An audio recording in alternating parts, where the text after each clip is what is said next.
দিল ভারত, প্রত্যাঘাত, প্রতিশোধ, বদলা নিল ভারত। পেহেলগাঁও হামলার জোরদার বদলা।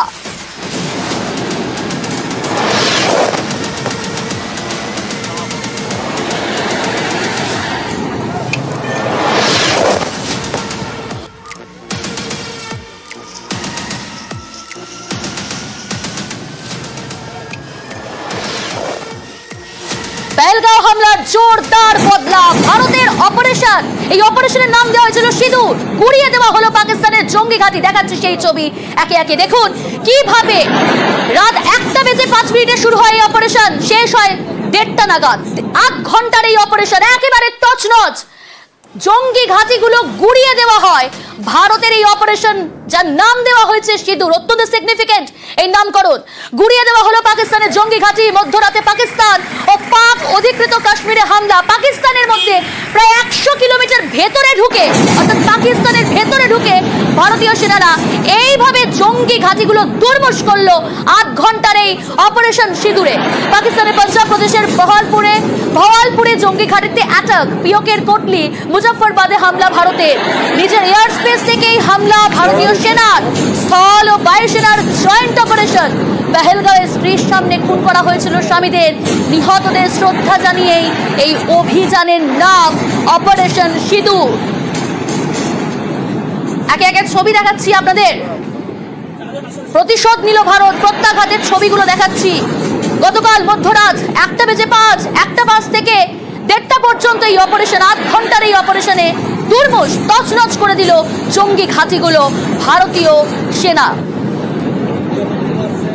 ये लोग सड़कों पे निकल चुके हैं इस टाइम। প্রাণ ভয়ে কিভাবে পালিয়ে যাচ্ছে, এমনিতেই থরহরি পাকিস্তান মসজিদ থেকে বেরিয়ে আসছে।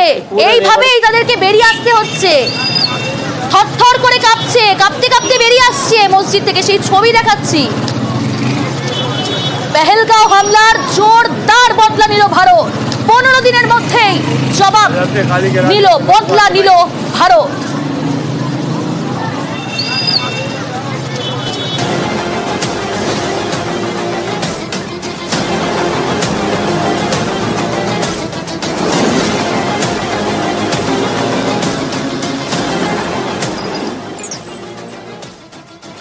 জঙ্গি হামলার প্রত্যাঘাত ভারতের। আর কতটা যে নির্লজ্জ, কাপুরুষ, বারবার বলি আমরা এই পাকিস্তান। দেখুন পাকিস্তানে জঙ্গিদের যেভাবে মারা হয়েছে, সেই আহত লোকজন দেখতে কারা গেলেন? সেনা প্রধান পাকিস্তানে। তিনি পৌঁছে গেলেন, এত দরদ, তিনি পৌঁছে গেলেন হাসপাতালে তাদেরকে দেখতে। সেই ছবিটা দেখাচ্ছি। পাক সেনা প্রধান তিনি পৌঁছে গেলেন হাসপাতালে আহতদের দেখতে। কারা এরা? যারা জঙ্গি, যারা জঙ্গিদের সাহায্য করছে, মদত দিচ্ছে, তাদের দেখতে পাক সেনা প্রধান সরাসরি হাসপাতালে পৌঁছে গেলেন।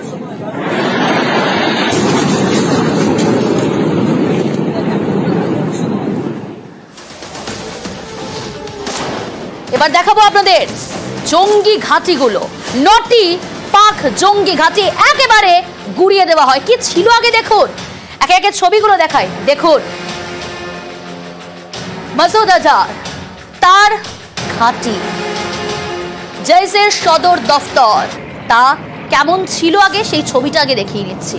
দেখুন এবার দেখাবো যেই প্রত্যাঘাতের পর কি হলো, সেই ছবিটা দেখাবো আপনাদের। দেখুন আগে এবং পরে সেই ছবিটা দেখাচ্ছি। মুরিদকেতে লস্করের হেডকোয়ার্টার ধ্বংস করা হয়েছে, সেই ছবিটা আপনাদের দেখাচ্ছি। লস্কর ও জৈশের সদর দফতর ধ্বংস, মুরিদকেতে লস্করের হেডকোয়ার্টার ধ্বংস। 1990 থেকে হাফিজ সাইদের নেতৃত্বে এখানেই চলতো এই লস্করের হেডকোয়ার্টার। ভওয়ালপুরে জৈশ-ই মোহাম্মদের হেডকোয়ার্টারও গুড়িয়ে দেওয়া হয়েছে, ধ্বংস করা হয়েছে হিজবুল মুজাহিদিনের ট্রেনিং ক্যাম্প। লস্করের 3টি ঘাঁটি, জৈশের 4টি ঘাঁটি ও হিজবুলের 2টি ঘাঁটি গুড়িয়ে দেওয়া হয়েছে। খুব স্বাভাবিকভাবে এই প্রশ্নই কিন্তু আবার আসছে, সিগনিফিকেন্ট কি? এই যে জঙ্গি ঘাঁটিগুলো বেছে নেওয়া হলো, এই জঙ্গি ঘাঁটিগুলোর সিগনিফিকেন্ট আপনাদের জানাবো, আরো ডিটেল আপনাদের জানাবো। আপনাদের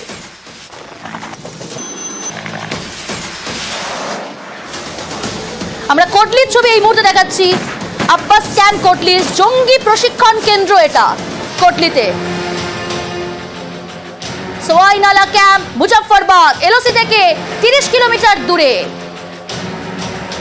সরাসরি রয়েছে নিউজরুম থেকে প্রতিনিধি রুমেলা। এখান থেকেই বোঝার চেষ্টা করব এই যে জঙ্গি ঘাঁটিগুলো, 9টি জঙ্গি ঘাঁটি একেবারে তছনছ দুর্মুশ করে দিল ভারতীয় সেনা, সিগনিফিকেন্ট কি এই যে 9টা জঙ্গি ঘাঁটি? এই 9টা জঙ্গি ঘাঁটি কেন প্রথমে বুঝতে হবে। তাহলে তো যে কোনো জায়গায় তো হামলা চালানো যেত, যে কোনো জায়গায় এয়ার স্ট্রাইক করা যেত, যে কোনো জায়গায় মিসাইল হানা করা যেত, কিন্তু কেন এই 9টা জঙ্গি ঘাঁটিকে বেছে নেওয়া হলো তার সিগনিফিকেন্স বুঝতে হবে। প্রথমে ছবিগুলো দেখাই।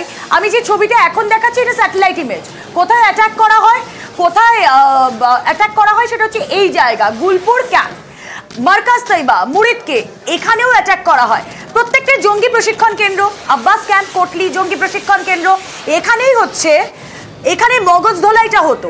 এইগুলোই হচ্ছে জঙ্গিদের আতুর ঘর, এখান থেকে সন্ত্রাসবাদের বীজটা বপন করে দেওয়া হতো। এবার এই 9টা জঙ্গি ঘাঁটি কেন তার সিগনিফিকেন্স এবার বুঝবো। আমি একবার পিসিআরকে বলবো ম্যাপটা দিতে, যে ম্যাপের মাধ্যমে বোঝানোটা সুবিধা হবে। আমি প্রথম যে জায়গার দিকে নজর রাখবো তা হলো, পুরো ম্যাপটা আমি বলবো একবার রাখতে, বাহাওয়ালপুর। আমি প্রথমে এই জায়গার দিকে নজর রাখবো। কেন রাখছি নজর? এই বাহাওয়ালপুর আন্তর্জাতিক সীমান্ত থেকে, ঠিক এই জায়গায় আন্তর্জাতিক সীমান্ত থেকে প্রায় 100 কিলোমিটার দূরে অবস্থিত, এবং জৈশ-ই মোহাম্মদের প্রধান কার্যালয় এই বাহাওয়ালপুরে। যে ছবি আমরা দেখিয়েছি, আগে কি ছিল পরে কি হলো, যে একেবারে দুর্মুশ করে দেওয়া হয়েছে, গুড়িয়ে গিয়েছে। বাহাওয়ালপুরের পর নজর রাখবো মুরিদকেতে। মুরিদকে দিকে কেন নজর রাখতে হবে? কারণ এই মুরিদকে এমন একটা জায়গা, তাহলে একেবারে লাহোরের কাছে। কত কিলোমিটার ডিস্টেন্স জানো? 40 কিলোমিটার। এবং এই ছবিটা বলে দিচ্ছে যে একেবারে পাকিস্তানের বুকে গিয়ে এই মিসাইল আঘাত এনেছে, একেবারে ডিরেক্ট অ্যাটাক করা হয়েছে লাহোরে। মানে লাহোরের থেকে 40 কিলোমিটার দূরে এই মুরিদকে, সেখানে যদি অ্যাটাক করা যায় তাহলে পাকিস্তানের বুকে, একদম পাকিস্তানের মাটিতে, একদম প্রাণ কেন্দ্র লাহোরে অ্যাটাক করার সময় হৃদয় লাহোর, একেবারে পাকিস্তানের হৃদয়। এই যে জঙ্গি আস্তানা মুরিদকে, সেখানে কিন্তু লস্কর-ই তৈবার জঙ্গিরা তারা মূলত ঘাঁটি কেড়ে থাকে। এবং আমরা জানি লস্কর-ই তৈবার যে হেডকোয়ার্টার, তাও দুর্মুশ করে দেওয়া হয়েছে। 26/11 মুম্বাই হামলা, প্রিয়াঙ্কা, আমরা কি করে ভুলবো? 26/11 মুম্বাই হামলার মগজ ধোলাই, সেই সন্ত্রাসবাদের বীজ তো এখান থেকে বপন হয়েছিল। মুরিদকের পর গুলপুর, পাকিস্তান অধিকৃত কাশ্মীর, এটা পিওকের মধ্যে পড়ছে। পুঞ্চ রাজৌরি থেকে কত কিলোমিটার ডিস্টেন্সে? 35 কিলোমিটার। এবং তুমি দেখবে এই পুঞ্চ রাজৌরিতে মুহুর্মুহু গোলাবর্ষণ করছে পাক সেনা, কারণ প্রত্যাঘাত তারা আবার হানতে চাইছে। এরপর নজর রাখবো লস্কর ক্যাম্প সওয়াই, সেটাও পিওকেতেই পড়ছে। পাক অধিকৃত কাশ্মীরের টাংধার সেক্টর থেকে 30 কিলোমিটারের ডিস্টেন্সে এই জায়গা। 9টি জঙ্গি ঘাঁটির মধ্যে এটাও অন্যতম। বিলাল ক্যাম্প, জৈশ-ই মোহাম্মদের লঞ্চ প্যাড থাকে এখানে, জৈশ-ই মোহাম্মদের লঞ্চ প্যাড। এবং বলে রাখি প্রিয়াঙ্কা, জৈশ-ই মোহাম্মদ, মাসুদ আজহার, এই নামগুলো শুনলে পুলওয়ামার স্মৃতিটা ভেসে ওঠে চোখের সামনে। 2019-এর 14 ফেব্রুয়ারি পুলওয়ামার ঘটনা, 7 সকালে সেরকম ঘটনা, সেই জওয়ানদের পরিবারও সেদিন কেঁদেছিল। আজ মাসুদ আজহার জৈশ প্রধান, তার যে ওই হেডকোয়ার্টার, সেখানে তার বোন ছিল, ভগ্নিপতি ছিল, তারাও কিন্তু মারা গিয়েছে। সুতরাং আজ কি সেই চোখের জলের বদলা মাসুদ আজহারের চোখের জল ফেলে আমরা পাচ্ছি? অবশ্যই প্রশ্ন এখানে। এর পরবর্তীতে আমরা নজর রাখবো কোটলির দিকে। পাকিস্তান অধিকৃত কাশ্মীরে এই কোটলি নিয়ন্ত্রণ রেখা থেকে 15 কিলোমিটার দূরে অবস্থিত এই লস্কর ক্যাম্প। এখানে বসেও কিন্তু একেবারে কচি কচি মাথাগুলোর মগজ ধোলাই হতো এইখান থেকে। Barnala camp, সরজল camp, Mehmuna camp, এই 3টি ক্যাম্প, 6টির পর এই 3টি ক্যাম্পের পরে নজর রাখবো। এগুলোও কিন্তু নিয়ন্ত্রণ রেখা থেকে 10 কিলোমিটার 20 কিলোমিটার এরকম দূরত্বে অবস্থিত। সরজল ক্যাম্প সাম্বা কাটুয়ার একদম অপোজিটে, আন্তর্জাতিক সীমান্ত থেকে মাত্র 8 কিলোমিটার দূরে, জৈশের এটাও একটা ট্রেনিং সেন্টার। আচ্ছা। মেহমুনা ক্যাম্প, এটা অবস্থিত শিয়ালকোটের কাছে। আর এই যে হিজবুল মুজাহিদিনের হেডকোয়ার্টার, তা দুর্মুশ করে দেওয়া হয়েছে। হিজবুল মুজাহিদিনের হেডকোয়ার্টার ছিল এখানে। প্রিয়াঙ্কা, একেবারে সঙ্গে দেখো রুমেলা, যে ছবিগুলো আপনাদের দেখাচ্ছিলাম, সহকর্মী রুমেলা খুব সুন্দরভাবে ব্যাখ্যা দিল যে এর উল্লেখযোগ্য কেন, কতটা তাৎপর্যপূর্ণ জঙ্গি ঘাঁটিগুলো, কোন কোন কি কাজ হতো, সেই ছবি সঙ্গে ব্যাখ্যা দিল। কিন্তু এই যে জঙ্গি ঘাঁটিগুলো একেবারে দুর্মুশ করে দেওয়া হলো কি দিয়ে জানেন? পাকিস্তানের বুকে গেঁথে গিয়েছে স্ক্যালপ হ্যামার। হ্যাঁ, বদলা নিয়েছে দেশ। রাফাল থেকে স্ক্যাল্প মিসাইল ছুড়ে জঙ্গি ঘাঁটি ধ্বংস বায়ুসেনার। এই স্ক্যাল্প হ্যামার কি, ডিটেল জানাবে নিউজ রুম থেকে রয়েছে আমার সঙ্গে সহকর্মী রুমেলা। রুমেলা, এই স্ক্যাল্প হ্যামার দিয়ে একেবারে স্মার্ট যুদ্ধাস্ত্র বলা হচ্ছে, কি কাজ করতে এই স্ক্যাল্পের বিশেষত্ব কি রয়েছে? স্মার্ট যুদ্ধাস্ত্র, এমন একটা পরিস্থিতিতে ভারত দাঁড়িয়েছিল 22 এপ্রিলের ঘটনার পর, হয় এসপার নয় ওসপার, ফিরে আসা যাবে না, মারতে হবে।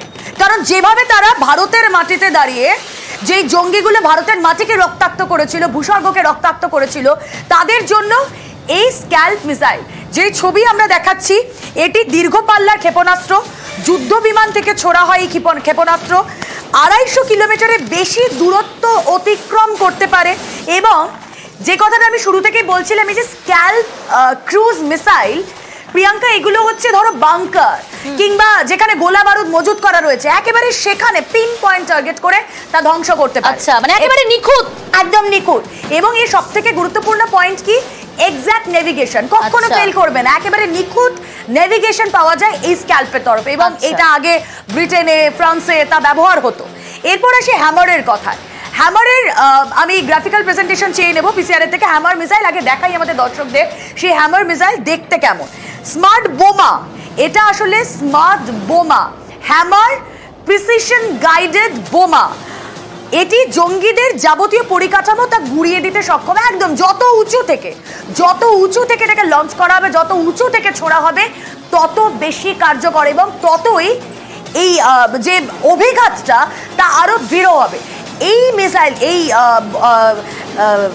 বোমা দিয়েই বেসিক্যালি এই যে জঙ্গি ঘাঁটিগুলো, এই যে হ্যামার প্রিসিশন গাইডেড বোমা, তা দিয়ে জঙ্গি ঘাঁটিগুলোকে একেবারে এখানেও পিন পয়েন্ট সিলেক্ট করে তা দুর্মুষ করে দেওয়া হয়েছে। এখানেই ভারতের সংযম, যে কথা বারবার বলছি।